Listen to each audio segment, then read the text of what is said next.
All right, nutrition, very important thing. Obviously, obviously. Uh, just turn on the camera. Wanted to make a quick video, super quick video. I don't really make videos like these, but would like to make more of them. Um, yeah, I'm starting to have more than 3 meals a day. I guess I vary between 2 and 3 meals a day and I don't count meals like desserts, like little yogurt bowls that I do in protein shakes. I don't really count those. So technically, I have 2 meals a day. Though I want to implement breakfast, lunch, and dinner as opposed to just brunch and dinner or lunch and dinner. Um, and what I think about, no matter how much you eat, I think it's really important to support your digestive system with some simple movement. I'm a really big advocate of when you're done eating a meal, get up, like literally get up and move. Um, a lot of us, even myself, I watch YouTube sometimes or shows, or I'll call people or, be on FaceTime, and you kind of forget, even when you're done with the meal, you're like, okay, I'm just gonna sit down and keep watching this video. What I do that helps a lot, and I'll say this, like, even when I'm really tired, like, today, for example, I got back from like a 6-hour shift, and I got back home to make some lunch, like brunch, basically. So you see, sometimes I can't even have breakfast. So that's another thing that I want to have 3 meals a day, but sometimes I just, my time does not allow it. So I have to kind of adapt. But on days like today, yeah, I watch my YouTube video, whatever, and I'm eating my lunch. And as soon as I want to keep sitting down, but I'm really tired, but I get up, I put my computer facing the sink and everything, and then I just start to clean directly after I finish eating, just to like move. And I talk about this in one of my YouTube videos, like maybe the one before this one.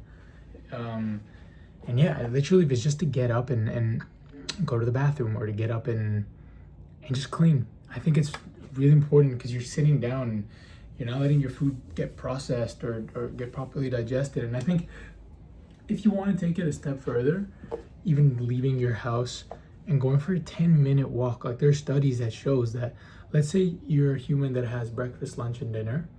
If you do 10, 10, 10, that's 30 minutes. Those 30 minutes of walking will have way more benefits in your body as if you just went for an hour randomly in your day and walked.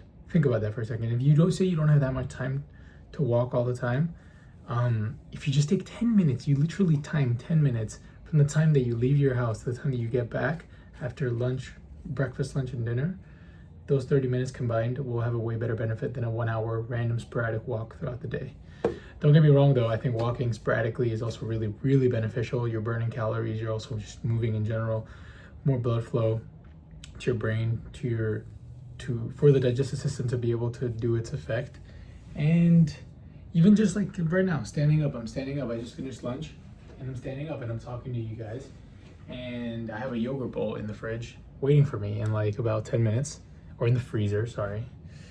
And I just finished lunch, yeah, like almost 10 minutes ago.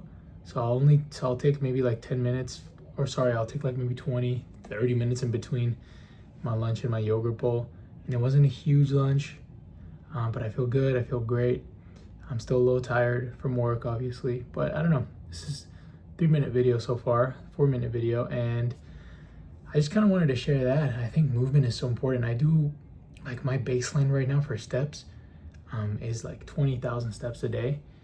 Even when I wasn't working, I normally get, I think for me now, before it used to be 10K minimum, now it's 18. So between 15 and 18K minimum, I'll be like, happy with, and on a day.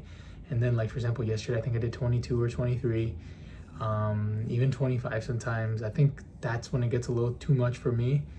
I don't really think about it because there's days like I've done 30,000, and I'm also in like a phase of my life right now that I really want to build muscle and still remain being relatively lean, but also bigger.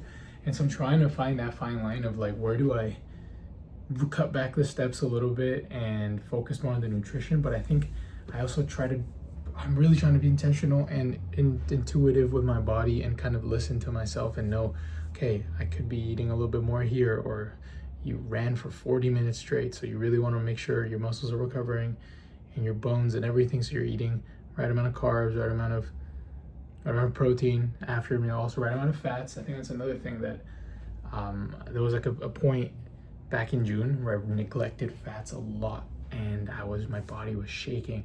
I neglected actually every food except protein. I was on a very low carb fat diet, and protein was pretty good, but it was really so unsustainable. My legs were shaking at like 12 p.m. I would also do intermittent fasting, so it was like I was basically setting myself up for failure, and it was a very deep rooted cause, I think, or issue that I later came to find out and I addressed more. But yeah, like I think it's pretty dangerous, because then you need those things for your hormones, just for your body to grow.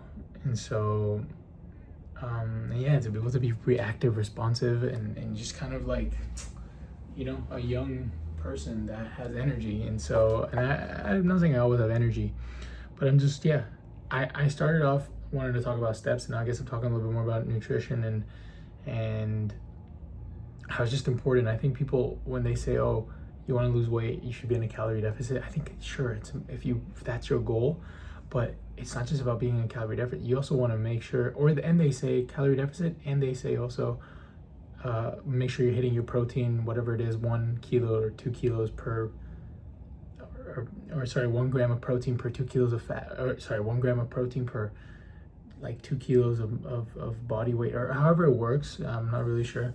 I think there's so much to consider. Protein is important, but also the amount of carbs you're consuming, the amount of fats you're consuming. Like, you could be telling someone, okay, someone like me, for example, consume 150 to 170 grams of protein a day, and what, you neglect the fats and the carbs, like, and then they end up eating 3 avocados a day, a bunch of mixed nuts, which, don't get me wrong, very good for you, but don't overdo it. Have moderation of it, because at the end of the day, that's where you're going to retain fat. And I think, yeah, having a baseline of maybe 50 to, maybe, depending on how tall you are and what you weigh already, between 50 and like 90 or 70 even. I think it sucks, because I really love like fats. I love mixed nuts, cashews. Oh, roasted, salted cashews are my favorite, and even avocado, even peanut butter. Like, I'm a peanut butter fiend, man. I want to get that tatted on me. Yeah. And also carbs. Like, I used to be really afraid of carbs, and I've talked about this a lot, and now I have them in a lot of my meals, and sporadically I have sourdough bread. Like, you also got to make sure you're picking the good carbs. I think complex carbs are better, like potatoes. I don't know if rice is a complex carb. I have to look into that. But even if you're gonna have bread, at least have very good quality bread, like sourdough bread, where it's fermented well, has even not such big amounts of gluten in it. Even if you're tolerant to gluten, I think I try to consume things that are gluten free. They just sit better with me, and I think with any other human it'd be more beneficial. But yeah, this video is getting a little long, and I kind of wanted just to talk about a few things. How, number one, after every meal, just walk, even if it's around your house, and you're walking a little bit from the kitchen to the bathroom, or from the living room to the kitchen, or from your kitchen to your kitchen, just moving and putting plates away and cleaning and just standing up, at least moving. If you cannot do 10 minutes all the time, do that. And I think that's great. And then also, yeah, make sure you're walking during the day as well. 10 to 15 I think is good to start, to have something you can track, a wearable maybe, or even your phones. Like, they're okay, the trackers of the phones, so make sure you take into account the worst and the best case of like the what is it, the thing of error, what is it, the margin of error, or the significance variance, or whatever. Yeah, that. And also, yeah, make sure these things are also very accessible to us. I think a little too accessible to us, like with ChatGPT and all that. But if you really do good research and you try to get from multiple sources, like, hey, this is how much I weigh, this is my height, this is my age, these are my goals, and you want to get healthy and you want to do something very healthy, I recommend, yeah, just you see how many carbs you need, how many fats you need, how many proteins you need. And then you can kind of also, the more you do it, the more you'll learn to be more in tune with yourself and your body. And yeah, those were kind of my thoughts. A little 10-minute video. I want to do more of these like these, maybe with like an actual notepad or something with notes, because I can ramble a lot. But yeah, much love. Take care of yourselves and get your steps in, baby.